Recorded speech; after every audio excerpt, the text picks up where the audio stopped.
The Regional Director of Education in the Hunter, Alan Beard, says the new superannuation scheme introduced last year now allows employees in the education system to retire with a lump sum at the age of 50 as opposed to 60 years. Before the new scheme, a 10% changeover of principals was the average throughout Hunter schools. That's now jumped to more than 30%, vacancies which Mr Beard says will be easily filled. Newcastle has had a reputation for being a closed district for many years. Can you see competition arising for the vacant positions? Well, it's always going to be a place where people seek to get to, and who people come here by stages, and so it's always going to be a place, I think, where people tend to retire from their schools here. I don't know that it's going to change very much over the years. I think that as vacancies come up, there'll be probably a predominant number of Hunter people getting them because they tend to be fairly senior people in our schools. As well as changes in the administration setup, the Education Department is introducing a new program to all schools in the Hunter region. Known as the Quality Education Review, the new program is aimed at increasing effectiveness and efficiency in all classrooms. It means that people who have responsibilities for a staff are going to be working more closely with them to know where their problems are and to help plan programs so that the effectiveness of our schools can be made as high as possible. It's really a program about providing more support for the classroom teacher so that our children can benefit.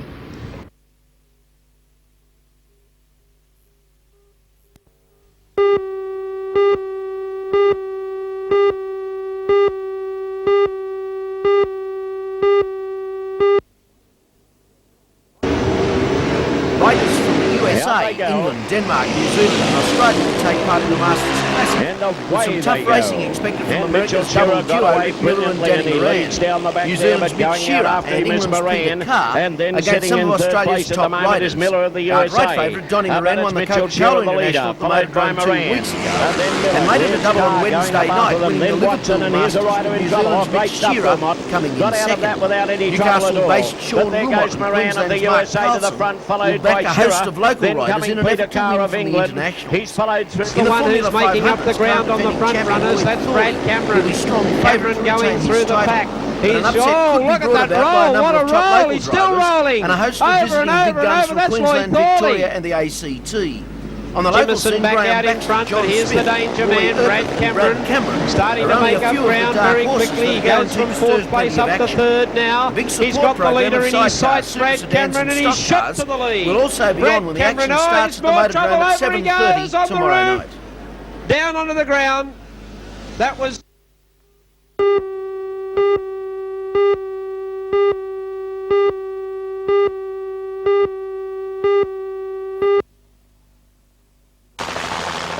The young man, whose name has not been released, was flown from Nelson Bay to the Royal by the Westpac rescue helicopter. The ambulance service says the man was gathering shells and putting them in his wetsuit when he was bitten by a blue-ringed octopus. He is now in a satisfactory condition in the intensive care ward, receiving treatment to guard against any effects on his breathing caused by the poison. While summer has brought the blue-ringed octopus, it has also brought, once again, holiday traffic jams at Swansea. Northbound progress in particular was very slow late this afternoon, and motorists are advised to avoid the area.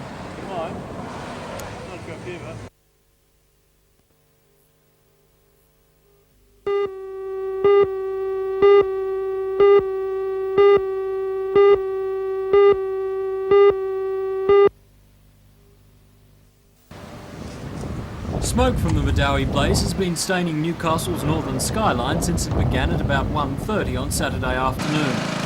24 hours later and the fire has finally been contained by backburning in an area bounded by the Pacific Highway, the Old Swan Bay Road and Main Road 581. Firemen say the blaze apparently began on the edge of the highway and was fanned through the bush by a northwesterly wind. At the height of the fire, 54 men from 3 brigades were needed to contain it. During Saturday night and again yesterday afternoon, the fire came too close for comfort to the house of the Murphy family near the Pacific Highway. However, no property was damaged.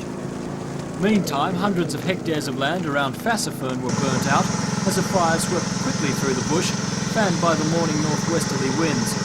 Units from the Fire Brigade and the Bushfire Brigade battled the fire for most of the day, and at its worst, the front was a wall of fire 2 kilometres long. A change in the winds to the northeast later in the day eased the situation, although there was still concern for houses in Macquarie Road, Fassifern, as the fire swept back down a hill towards the road. Dozens of firemen worked furiously in the bush backburning in an effort to limit the blaze. By late yesterday afternoon, the fire was in hand and confined, and the firemen waited as the blaze burnt itself out. Meanwhile, at nearby Wakefield, the same fire had crossed the railway line. The situation there was also brought quickly under control, and firemen were confident that all danger to property had been contained.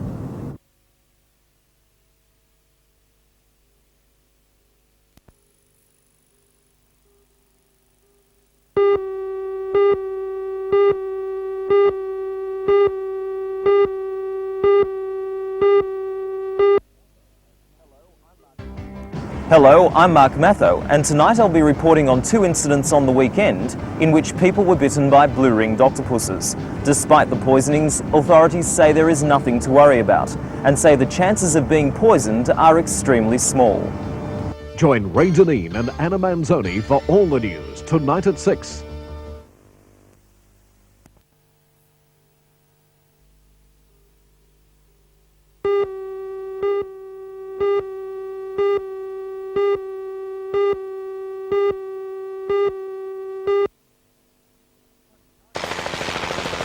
Year-old James Stevenson from Warners Bay was flown into Royal Newcastle Hospital on Sunday afternoon, suffering the first symptoms of having been poisoned by a blue-ringed octopus. Luckily, very little of the potentially deadly poison had entered his system, and by yesterday, James was out of hospital and able to tell the unusual story of how he was bitten. I was diving in about 3 metres of water, maybe mozzie, and I was diving down to get the seashells, coming back up for air and then just checking to make sure there's nothing in the seashells. Unbeknownst to me, there must have been a blue ring right down in the spiral of one of the seashells, and I put about 4 or 5 of those seashells, and I was putting down the front of me swimmers because I had a hand spear in one hand and a large abalone shell in the other hand. So as I was picking the small shells up, I was putting down the front of me swimmers, and I was out there for about half an hour. Then I come back in and took all the shells out of the front of me speedos, and then I felt something on the back of me left buttock, and so what I'd done is I thought it was a bit of weed or some sand in there, so I went back in the water to just clear me swimmers, and the thing was still there, whatever it was, and I just brushed me left buttock and brushed the thing out of me swimmers, and a blue ring just sort of floated out in front of me, you know. The experience of James Stevenson and the equally lucky recovery of 16-year-old Scott Miles from Albury, who was bitten at North Arm Cove on Port Stephens on Saturday, are reminders that people should be careful of the blue ringer. Children playing in rock pools are particularly vulnerable and should be taught to leave the creatures alone. However, while it pays to be careful, experience shows that the chances of being bitten are small. Despite the many thousands of blue ringers living around Australia's coastline, the Poisons Information Centre says an average of only 1 person a year is bitten. Only a tiny handful of people have died. Good. So it's very unusual for there to have been 2 bitings in one weekend. Well, it's certainly unusual, yes, but you must realise that the blue ring octopus comes to shallow water in the summertime, and people go to the water in the summertime. It's just unfortunate, and it's certainly not a common thing. But it's nevertheless fairly difficult to be bitten by one, isn't it? Yes, and they're not aggressive in any way, and therefore that's one of the main reasons why it's rare to be bitten. But children playing with something bright in the water, certainly like a blue-ringed octopus, they're so pretty, and they attract kids, they pick them up and they will be bitten. Putting their hands under rocks, ledges, that sort of thing, they could be hidden there.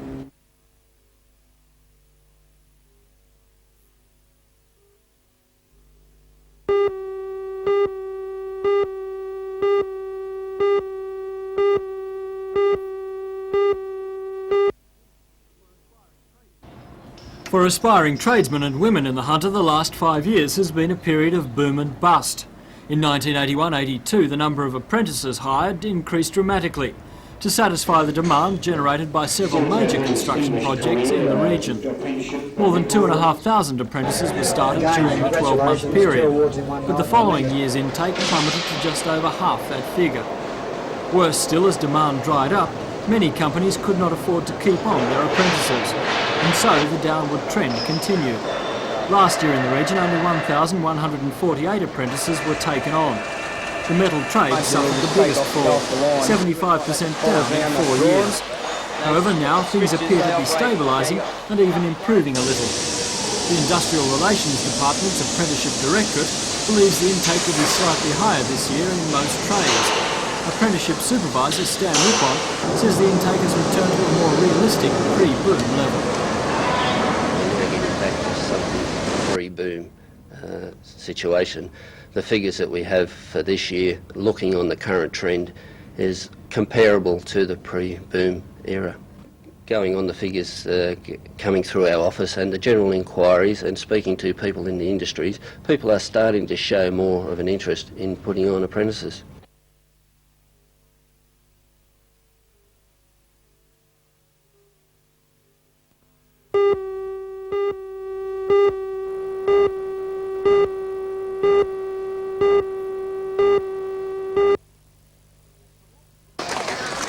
As the horses were paraded, there was heavy support for the Neville Beg-trained Addictive, a horse that lost Ron Quinton the other day and put the champion jockey out of action.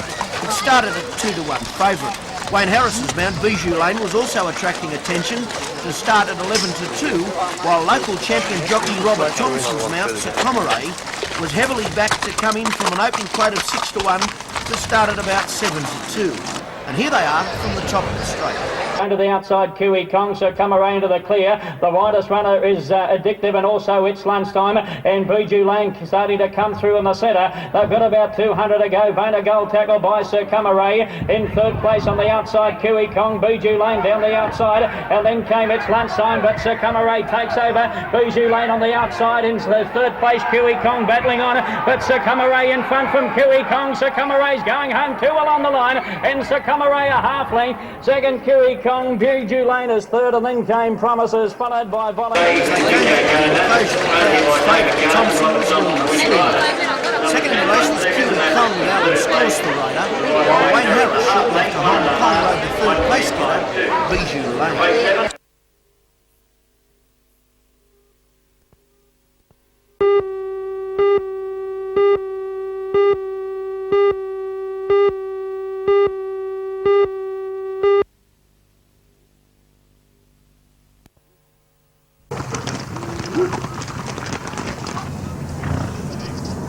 This man should know a good show jumper when he sees one.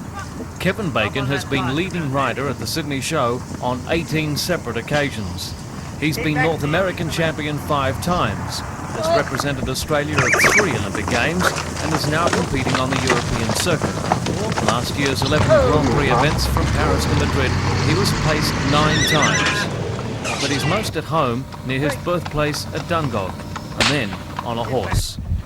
Kevin has ambitious plans for a breeding program, and these are the first foals produced.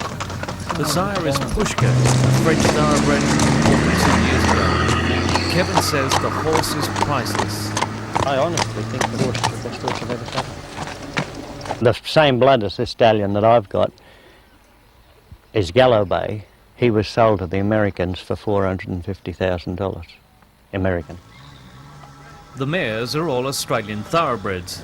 Although many a good horse has been produced in Australia, they're considered too small. The Australian horse, however, is brave, strong, and a little hot-blooded. Matched with Pushka's size and precision, the blend could produce some winners. You've got 17 foals. Do you think you're going to be successful with everyone? No.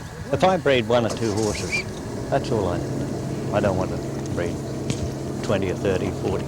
With 1 or 2 nice horses, I will have achieved what I set out to do. Today, the horses were moved along the road to greener pastures about 7 kilometres outside Dungog. The foals will stay with their mothers at Glenley until at least October. Despite the glamour of world travel and the huge costs involved, Kevin's true love of horses remains. It's a hobby that I like to do. It give me a lot of satisfaction to breed a nice horse.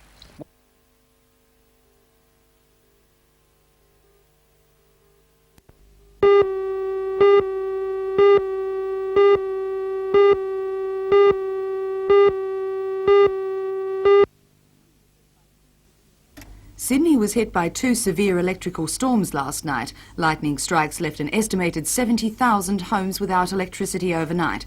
In one suburb, residents had to push their cars out of metre-deep water, which surged down their street. Dozens of homes were inundated with floodwaters and widespread damage was reported. Sydney seemed to take the brunt of the storm last night, with Newcastle receiving storms of less intensity, although blackouts were reported in some areas. Last night's storm was only one in a series that have hit the Newcastle area over the past few months. But what does happen when there is a storm? There are 32 major electrical zone substations in the Newcastle area, and each one is guarded by a series of protective systems. Well, the lightning strikes the feeder, and the protection equipment on the feeder isolates the feeder by opening the circuit breakers at the major zone substations. The circuit breaker will open, or the protection equipment on the panel inside will operate and the circuit breaker will open. When this happens, the signal is relayed to the council system control centre. The 11 kV and 33 kV feeders that are monitored by the control centre, the ones that have been struck by lightning, there's an alarm sent through from their outstations to the control centre. It's recognised by the system operator and he attempts to reclose supply to the affected customers. Chris, how bad have been the storm bills from storms recently for the council?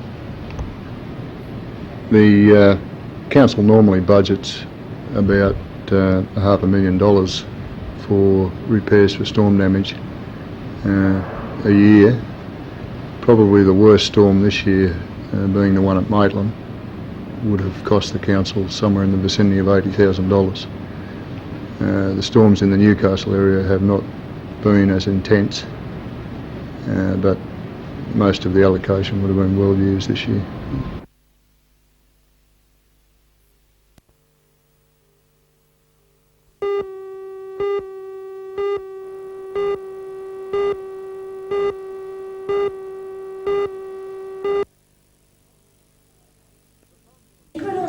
The funds from the Australia Council come in the form of 5 grants to 3 local theatre groups. The Hunter Valley Theatre Company and the Freewheels Theatre and Education Company both received general support grants for 1986. The Hunter Valley Theatre Company has been allocated just over $77,000, while Freewheels received $80,000. In addition to these, the Hunter Valley Theatre Company has been granted $25,000 towards its special project, Nuts and Bolts. Freewheels received an additional grant of just over $10,000 for its production of a cabaret revue entitled Smoko Rules OK. The third group to receive a grant was the Workers' Cultural Committee, which was allocated over $4,500 towards the costs of presenting an original play for children to celebrate May Day 1986.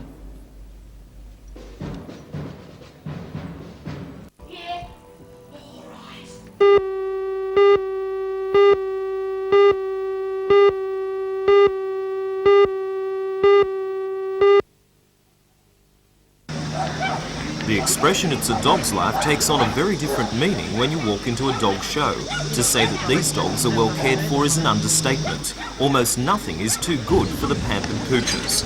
On this occasion, 841 of the finest examples of canine beauty strutted their stuff. It was one of 2 shows run each year by the Northern All Breeds Kennel Club, and according to judges, the standard was high.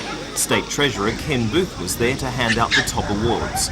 The Best Dog in Show award went to Barrandee Son and Heir, a 2-year-old male sheepdog better known to his owners as Digby.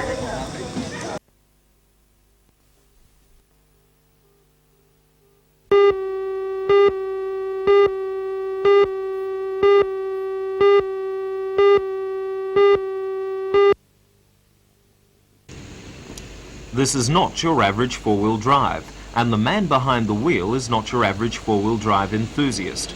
After 4 years of driving tour buses around Australia, Paul Rickson decided to put his experience to work for him.